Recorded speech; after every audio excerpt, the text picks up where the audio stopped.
Welcome to episode 45 of the BASCHAMANIA podcast. I am your host, Justin Basch, here today with another Olympic hopeful. And I guess it's time to start calling them 2021 Olympic hopefuls, with the news breaking this week that the Olympics are officially postponed to 2021. Today, Olympic hopeful Jack Mueller from UVA joins the show to talk about his faith, his college career, the cancellation of NCAAs, what's next for Jack, and so much more. Before we roll the intro and get into that conversation, make sure you are subscribed to the podcast. This podcast is available everywhere podcasts can be found, and I plan on continuing to bring the best wrestlers in the country on the show. And guys, if you enjoy this podcast, there are a ton of different ways to support it, from leaving a 5-star rating review on Apple Podcasts to snagging up some BASCHAMANIA apparel on BASCHAMANIA.com. All right, let's roll the intro.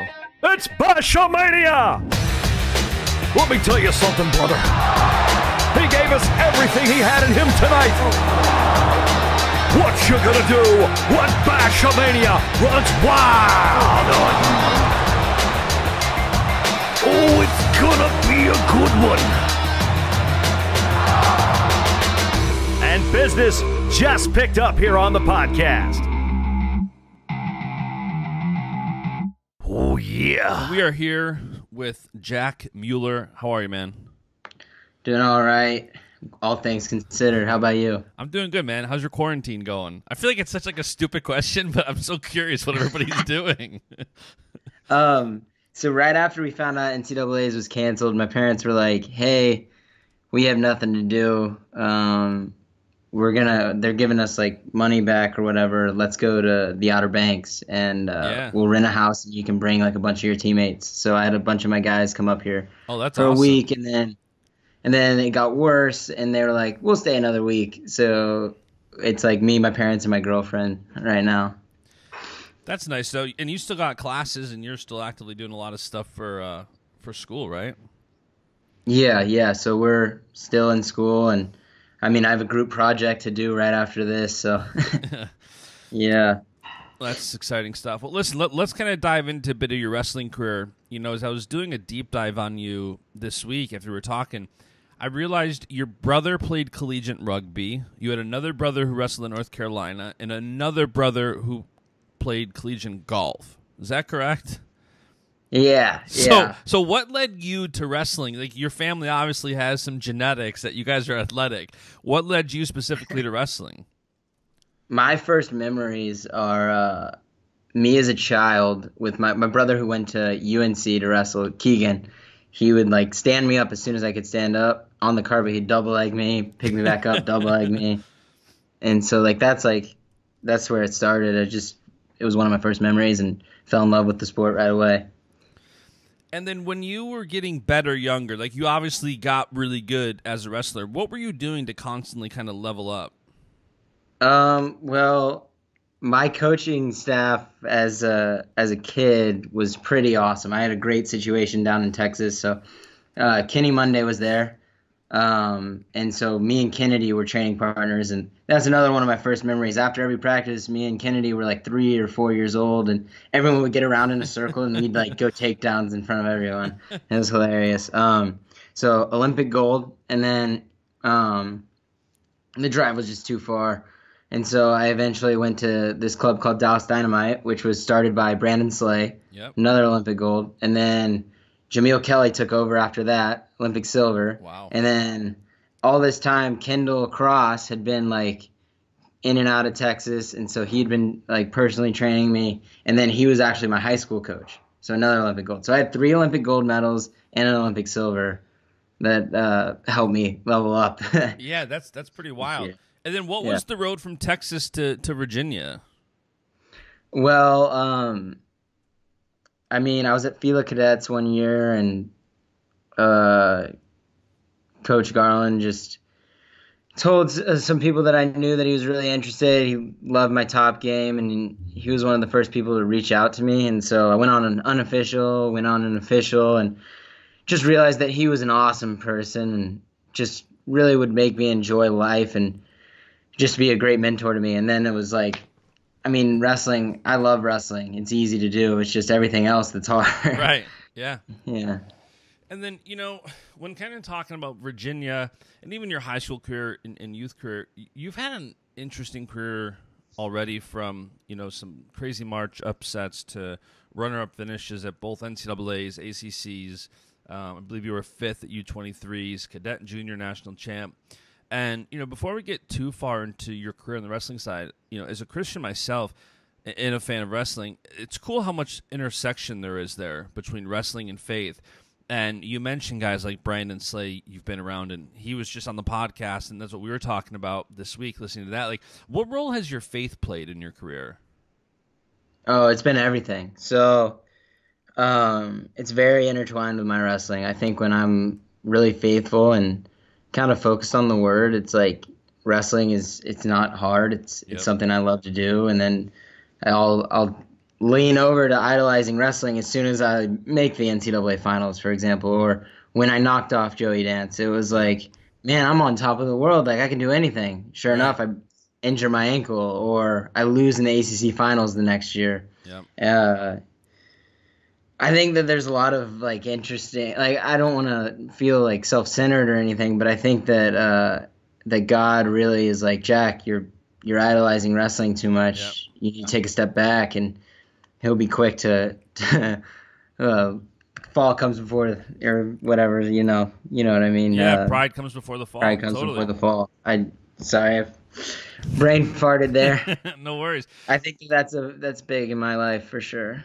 And I'm imagining too, like that kind of helped you through some of those tough times of losses, or maybe a runner-up finish that, I don't want to get into NCAAs yet, kind of have that in my notes for a little bit, but when you have these roller coasters like this sport is, you have these highs, these lows, I'm assuming your faith is kind of front and center at what's helped you to get over tough losses, especially even early on. I feel like in college it's a bit of a different perspective, because if you end up in the finals with a guy like Spencer Lee, I don't think you take the loss as hard as maybe a high school loss, or there's a little bit more of a respect for your opponent because the talent pool gets bigger and bigger. But like through high school, battling with different losses and adversity, has your faith played into that? Yeah, so there's like a few moments I would say defines my faith, and for one, my brother died going into sophomore year of high school, and he was 23, and that really just was like, wow, life's too short, like he's only 23 years old. And so that really like kickstarted my faith, and I kind of was starting to accept it as my own, but like not really. Like I was still too interested in wrestling. I really have idolized it for my entire life. Like it was one of my first memories. I felt like it was what I was meant to do, my purpose or whatever.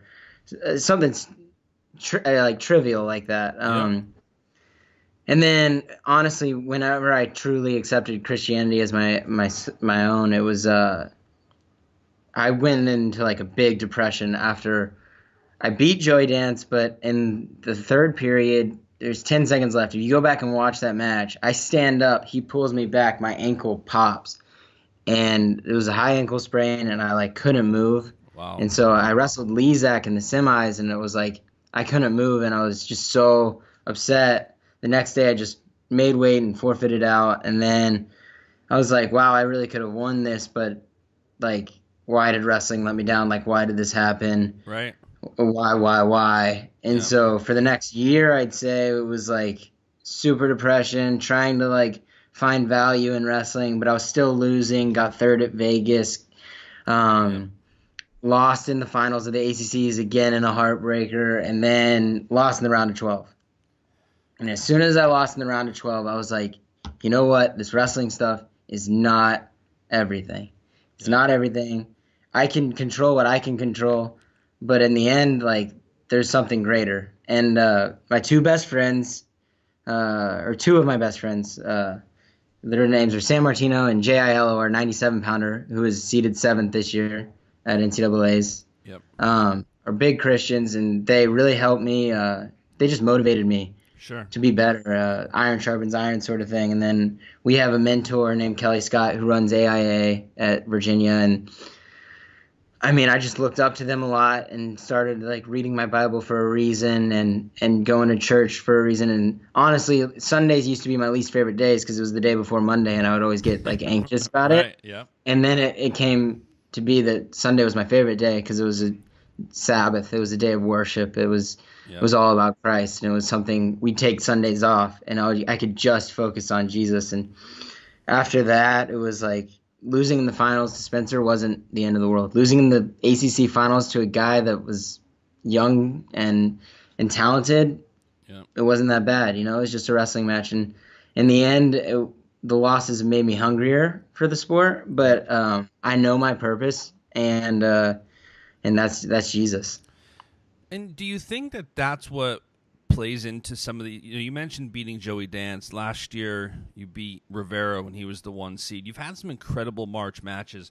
Do you think that's why you've been able to wrestle so good under pressure, because you're kind of letting go? Like, I remember when I had Nolf on the podcast, he was telling me, before his matches in NCAAs, he said he lifted his life up to the Lord, and whatever his will is was going to be done. And it helped him to wrestle freer. Would you say that's part of why you're able to wrestle like that in March, where you have such big matches and such big moments? Absolutely. I think there's a few parts to it. So I've been a fan of wrestling since I was 3. My first NCAAs was 2004, I think. And then I went every single year until this year. So I was on a pretty good roll. I was going to be one of those old guys in the stands. Whenever, I think they're going to have to omit this year. Like, I've gone every year since like 15. I'm not going to say I didn't go in 2020. I went every year since 2015. I was supposed to go, right? Right. That count. Yeah. And then, my coaching staff played a huge role too. So when I was younger, like, Kendall would be like, you know what, Jack? I think you should get 4th this tournament. I think you should get 4th. Because it was like, he could see my face like tighten up because I'm such a competitor, and I was like, I'm ready to freaking rip this guy's face off, and like if I lose, like it's gonna be the end of the world. And he was like, dude, the sun's gonna rise again. Just go get 4th. Just go have fun. And then Trent and Travis have been like such a game changer in my wrestling too. They're Christians as well, but Travis was such a turd. The night before ACCs my junior year, he goes, Jack, give me a hug, and I was like, no, get away from me. Like, I'm cutting so much weight. I want to go to bed. Yeah. And he was like, no, give me a hug. And he like grabbed me and hugged me, and I was pissed. I was like shoving him, like scratching him, whatever I could do to get him off me. And then I'm on the mat, first round of ACCs, and I'm warming up, and I'm like serious. I'm ready to go. I'm ready to get my first ACC title. It's been like gnawing at me for years. And he's like, hey, Jack, come here. And I'm like, yeah, okay, let's go listen to what he has to say. He grabs me and hugs me on the mat while I'm in a singlet. And I started laughing right there while I was about to get on the mat. And so just having, they put it into perspective. Those guys do. It's just, if I wrestle and wrestle freely, like what I tell myself before matches is spar. Go out and spar. You love the sport. You know that you have a bigger purpose. You know that at the end of the day, you've already won, right? So Garland always says, you've already won, Jack, so go win. Yeah, and like meaning that, I'm already a follower of Christ. I've already put my life into Him. Like, all the important stuff is there. I wouldn't say done. I almost did, I know what but you're saying, though. I obviously want to live a faithful life. So you already won, so go win. I think that's a great motto to live by, which he teaches all of us. And you mentioned the ACC, and definitely like more than ever lately, the ACC is just elevating to another level. What are your thoughts on really the rise of the competition of the ACC? I think a big reason is when they started doing the allocations. Based on the RPI, coaches poll, whatever. The ACC only had 13 bids before they did that. It was the champ and then 3 wild cards. Now they have 35, 36. And it's my weight when I was at 133, all 6 guys made it. So it was like there was no point of wrestling the ACC tournament because it was just like everyone was already in. So I think part of it is that it's easier to get in the NCAAs. And I think the coaching has gotten awesome. You look at the guys around there, like UNC's coaching staff is sweet. We have 2 world team members in Trent and Travis, and NC State has done a great job. Virginia Tech. Pitt, even Duke with no scholarships gets guys like Jacob Casper and the Fine Silvers, and they can compete. I've always been a huge fan of the ACC just because of my brother, and so it's really cool to see. It's kind of like a family in there. We all want each other to win. And I'm curious too. Like I think it was last year after NCAA semis, you said that you kind of weren't getting the respect you thought you maybe deserved or earned.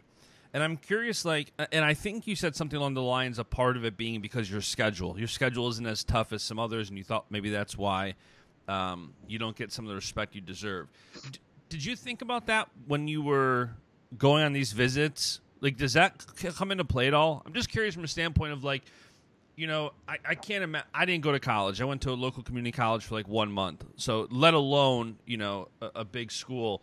I'm just curious on the perspective of the scheduling and how that, and obviously it's been changing so much, even during your career, it's changing so much. Was that a thought, competition-wise, schedule-wise, all that, when you were making the decision to go to Virginia? No, not at all. I mean, this year we went to Vegas and Midlands. Yeah. Can't get much better than that. Right. My junior year, I didn't start wrestling until end of December, 2 days before Christmas. Yeah. So it was it was my fault for sure, but I feel like some people in the wrestling community, you go to Flow Instagram and who's going to win 125, and everyone's saying Rivera, Bresser, Spencer, Pitch. No one's saying me. And it's just how do y'all just not know that I've done some pretty good things? Y'all are just going to sweep me under the rug real quick. And I think that was happening a lot this year too. I know Spencer was killing everyone. He was having a great season, but I've been thinking about this guy for an entire year, you can't count that out. When I'm going to bed and the last person that I think of is Spencer Lee, and I wake up and the first person I think of is Spencer Lee, it gets to you. It gets to you. And I was going to go out there and throw in the kitchen sink right away. Yeah. And what do speaking of NCAA, is that's obviously NCAA is being canceled, the Olympics being postponed is such a hot topic right now. And I just put out an article this morning about, Olympic postponement storylines. And last week I put one out about NCAA's being canceled. And one of the storylines I wrote about and was thinking about is it's easy to say, okay, hey, Spencer's not going to get a shot at being a four-timer. It's easy to think of some of the favorites. One of the things I think that's not talked about as much is the guys who, like yourself, have incredible tournaments and show up in March. Who would have been the big upset? Who would have been the guy that somebody maybe swept under the rug and counted out? When NCAA's gets canceled, what's your initial reaction to that? There was not really an initial reaction. The first thing I thought was, let's go eat. Right.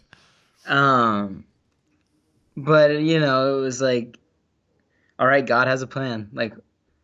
I'm going to give this up to you because I have no idea what's going on. I'm going to do whatever I can to stay faithful, and I'm going to go eat.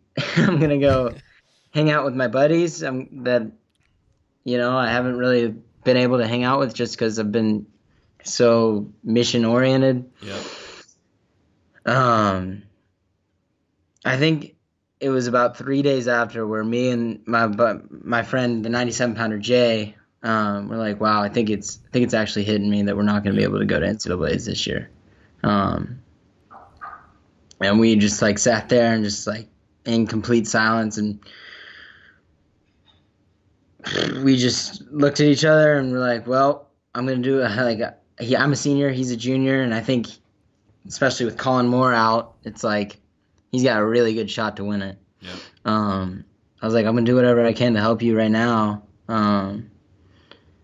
Let's go make each other better. We went and worked out and started getting back on track for the next year, If NCAA gave it to you, would you take another year of eligibility? Absolutely. But I told Garland I'm not going 25.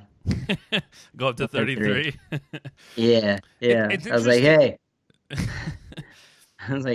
I was with Trent and Coach, and I was hey, if I get another year, I'm not going 25. I think it helps our guys too, just because Louis Hayes is a bully, and right now he's a little small for 33. Yep. When he's at 25, he's a freaking jerk, and just because he's cutting so much weight, and his wrestling is way, way better. And I know you're still processing so much, and it's funny because every day I think of something different. Weren't you, if I remember this correctly, weren't you originally going to take an Olympic red shirt or a regular red shirt after U23s?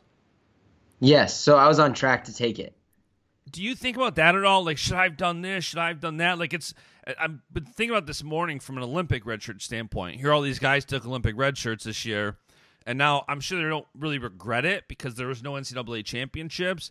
But at the same time, they obviously want to take an Olympic red shirt. Now the Olympics are going to be next year. Like, have you given that thought? Like, should I have done this different? Should I have done that? Well, I mean, if I took a red shirt last year, I wouldn't be an NCAA finalist, and I would have still lost this year. Yeah. I don't regret anything about my career. I love the place that I went to. I love the way that I competed. I love the way that I trained. And I love the way that I found God in my hardest time of life. I regret nothing. And, it sucks that the coronavirus happened, but I could be in a much worse situation. Totally. I could have a loved one have the coronavirus. Thankfully, everyone's safe. I mean, there's so many worse things that could happen than me losing the NCAA championships. My heart, it goes out to the guys that maybe don't realize that and are in the same place I was 3 years ago where I idolized wrestling, and then they get hit with this. Yeah.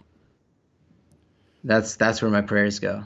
Yeah, man, it's tough. I constantly talk about that on this podcast, like the difference of having a proper perspective and a mindset. And that's why I try to talk about it so much and have so many of you guys on that have not only had success, but also, like, it's funny.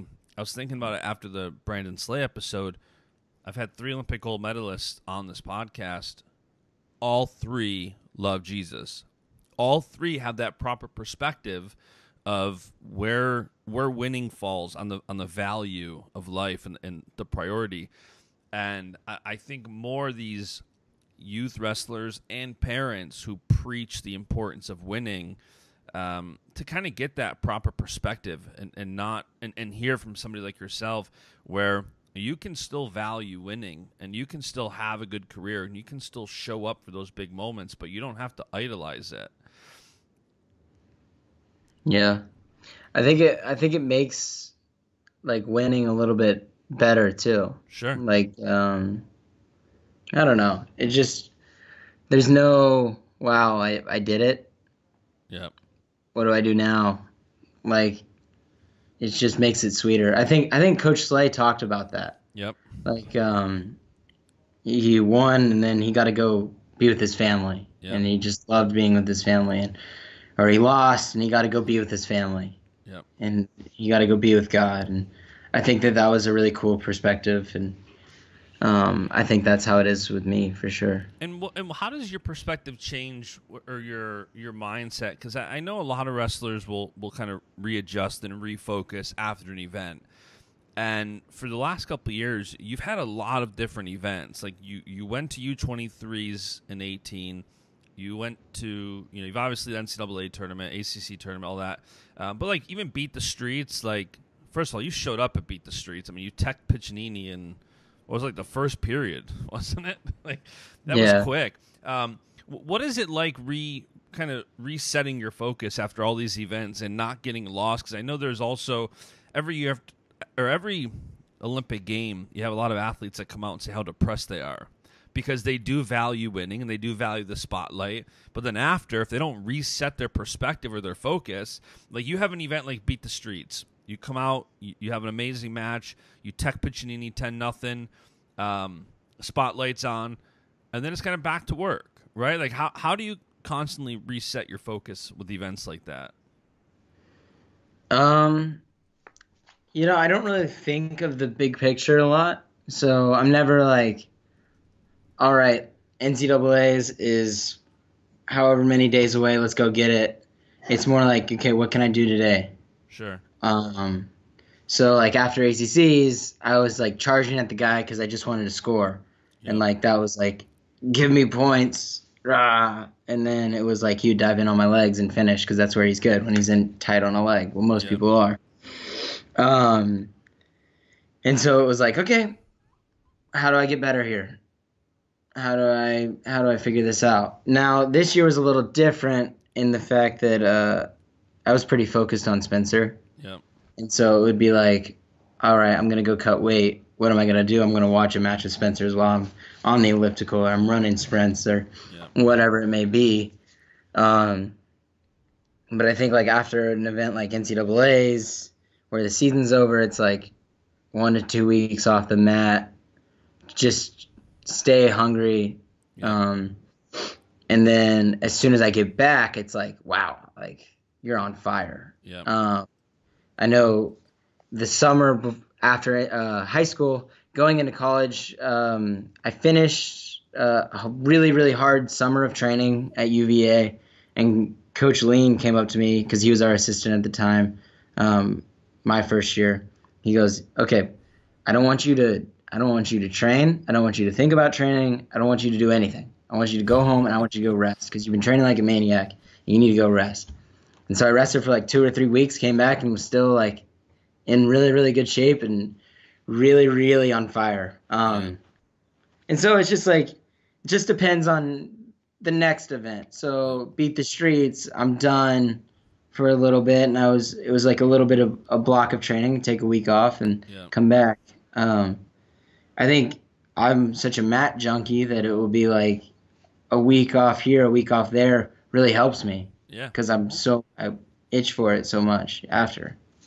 Yeah, totally. And I think, too, that I know for me with business, I'm kind of the same way when you talked a little bit ago about not liking Sundays. You know, that's how I used to get to a degree, especially before I got married, where it's like I didn't want the downtime. I wanted to work. I always felt like there was something I could be doing on the business side of things, whether it's sales, whether it's projects, whether it's marketing or whatever it might be. I always felt like it was good to rest, and I'm learning that now more than ever, and hearing a lot of you guys say that too kind of reinforces the importance of rest, and we definitely live in a society that doesn't rest. But so now moving forward, you're done with college. Post-collegiately, what are your plans now? Here, one thing before we move on. Kendall used to tell me rest is training too. Yep. Rest is training too, and that's always stuck with me. Yeah, it is. I saw there was like a meme or something that I always forget. I wish I took a screenshot of it. It was along the lines of if you're not resting and giving position and place to God to work while you rest, then you're striving and you're trying to do too much. Because there's something to be said about what God's doing when you're not doing something. When you're taking a day to just kind of rest and relax and let God work things out, it's almost like you're taking it into your own hands. When I saw that, I'm like, that makes a lot of sense. Like, I need to sometimes rest and just let God do his thing. Yeah, absolutely. All right, so my plans for this upcoming year, I guess, are I'm going to open up my ideas to different RTCs, try to visit places, but this crazy stuff that's happening, and it's making it hard. Yeah. So it's kind of pushing my timetable back because I would have liked to have been like settled down in May right after I'm done graduating so I can get on the mat with whoever my new or old coach may be. So I'm thinking of a bunch of different places, just kind of listening, waiting, seeing what's the best fit for my faith, my competitive nature, someone that's going to get me exposed to great international wrestling. I want to do this Olympic cycle, and if I'm going to do it, like, I'm going to do it 100%. I eventually want to get into coaching, but I don't want to be like a coach on the side too, if that makes sense. Yeah, I was just talking to somebody about that yesterday. I forgot who, but it's not, I feel like for everybody it's so different. Some guys want to be an assistant coach right out of the gate. Some guys want, like, Burroughs tried it. He tried it in Nebraska for a year, and I think he made half the season. He's like, yeah, I want to focus 100% on training. It's too much. So for now, like, you guys don't know what's even next. Like, what's your perspective right now on even training? Like, are you just in that season of rest, kind of waiting? Like, we obviously know the Olympics are postponed to next year. Outside of that, like, we don't know anything. And I was just talking to Seth Gross about it last night. Like, when was the last time you had this much potential time off? For most guys, they've never had like forced downtime for this long. Like, what's your perspective on training and moving forward in that regard? I think it could be a great time to learn stuff, video-wise, because I've analyzed video millions of times with Kendall especially, and he's just helped me throughout the years. And so now I know what to do and move the tables aside and practice my moves on my big buddy Jay or Sam, or just go old school with it, because I'm not going to be able to take this much time off depending on how much we get. This morning I ran like 3 miles, so I'm just going to start getting back in the swing of things. And we have a bunch of weights in our car. When I drive back after this, I'm going to drive back to Charlottesville from North Carolina. We're just going to lift in the parking lot, just do whatever we can. Yeah, that's what I've been doing. I mean, me and my wife got a Peloton bike, and we have a rower downstairs. And between that and asking people for like good circuit workouts, like, all right, row 400 meters and then do 30 squats, row 400 meters and then do 30 burpees. Like, but it's definitely, like, for me, I'm just trying to elevate my heart rate. For you guys trying to stay in an Olympic shape, like you're trying to be an Olympic gold medalist, that's a bit different than me just trying to elevate my heart rate and not get fat. I think it's not like staying in 100% shape for sure. I think it's just like staying in good enough shape where you can go get back on the mat tomorrow or the next week and be able to go a little bit. I mean, we have a year. Yeah. Like, I don't even know when last chance is, but 2021 is so far away. Yeah. There's a potential.